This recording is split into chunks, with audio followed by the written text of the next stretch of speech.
These are the Soundcore Q30s, and they are wonderful. They are owned by Anker, so their battery life is great, but I've had these for years, and they are slowly just falling apart, as you can see. In the headband, and they need a little bit of a tune-up. Fortunately, you can buy replacement ear cups, and I have a headband that's coming later. And so these are still very serviceable, they still sound great, they just need a little bit of maintenance done to them. So to replace the ear cups, it is really quite simple. You're going to want to peel back your material to expose this side seam edge, and then you're going to want some type of prying device. For me, I'm going to use this NFC card. You can use something like a blunted table knife or anything that will fit in this slot. On one of our new ear cups, what we're going to do is we're going to displace the clips that fit into these slots.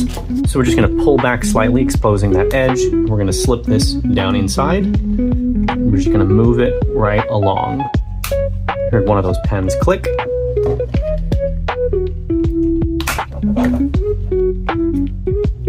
And we're just going to keep going all the way around the ear cup.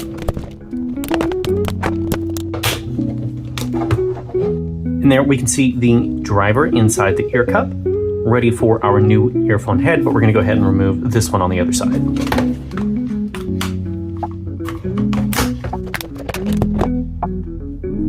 And I got these replacement ear cups on Amazon for about $8. I think the official ones by Soundcore are about $12 on their website. For reinstallation, I'm going to make sure that that foam piece is well seated. And then I'm going to take the new ear cup, set it on top, lining up those grooves, and then you're just going to press until you hear it click.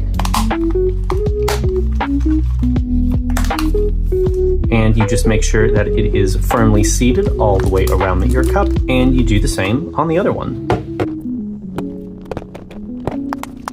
And there we have it. The ear cups are replaced, and these are ready for use again.